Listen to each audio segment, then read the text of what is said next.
Here we are going to create the DC bus voltage will be 600 volt. And PV power will be around 24 kilowatts. And wind energy, wind turbine power around 1 kilowatt. And battery here we are going to take voltage around 320 volt. And then inverter AC source voltage will be 15 volt with the 50 hertz supply.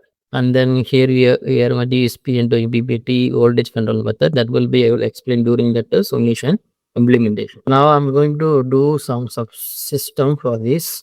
So here I'm going to make subsystem for PV alone. This will be positive and this will be negative like side. And delete this one and delete this also. Remaining will be say this is PV system. PV with the boost converter. Next I'm going to create a battery model, battery with battery system with the bidirectional converter. For that I'm going to use battery from specialized power system. Here already told the voltage will be 320 and then whatever range side, that means capacity will be 22 kilowatt divided by 320 and initial charge will be 50%. Fine.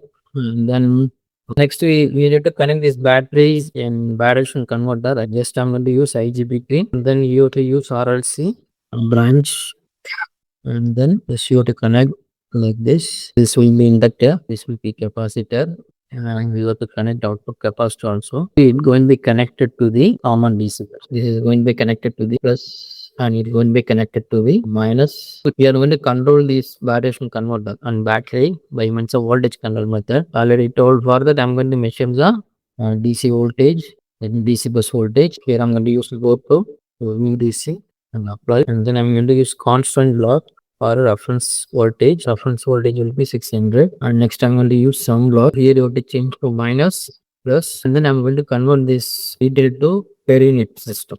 I'm going to use gain block. This should be 1 divided by 600. And next I'm going to use PA controller and I'm going to use PA controller and I'm going to use relational operator and I'm going to use triangular wave. This will be 10 kilohertz and sample will be 1.26. Next time I'm going to use NOT gate. This will be directly control this and this control this IGBT. Here I'm not putting any value for that, means I am using default value. First we will check this system result. After that we go with some changes in the KPKA value. Before that I'm going to measure battery voltage, current and SOC or power. Here I'm going to measure battery voltage, current and next here I'm going to use scope. The scope for battery measurement, voltage and current. Next you have to measure the power. You have to multiply both and also use one block, nothing but mean block. Take the average of the battery current. I think you have thing out. Now we have to check the detail. Okay. Here I'm not tuning that KPKA value of I use default value, but already we do some manual tuning. We have that KPKA value. First we have to check the system response, then we go with the variation. Voltage maintain around 600. It won't change. Is maintain around 600 if even though changes in the irradiation.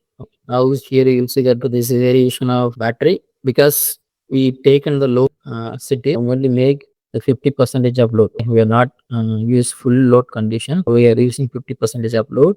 Next time I want to check the system. So you will see the variation of charging also with battery. Here you will see that battery is around 10 kilowatt. Now battery after 50, that means irradiation change from 1000 to 500 watts per meter square. Power comes to around 1.2. So that's why battery comes for discharging. That means battery power is negative means charging. The battery power is positive means discharging. So now the system will be work fine, no problem. We can use that same KPKA value.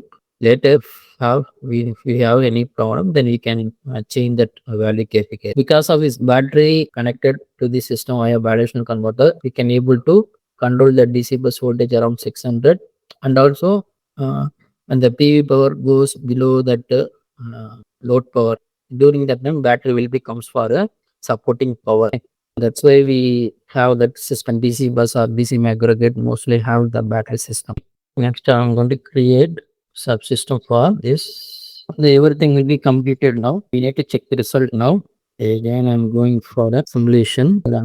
Keep this one. We're going to simulate this one. Here you will see that the voltage is maintained around 600 in the DC bus and you will see here is a grid voltage, that means inverter voltage, and this is grid voltage linked current. Now the system is integrated. Whatever power we are generating, that will be given to grid point, as well as some power used to for charging the battery. This is happening now, but it have some losses. Systems have some losses. For that, we need some tuning of PA controller, as well as the designing of LNC parameter accurately. Then we can reduce that losses. Now system move on to standalone mode.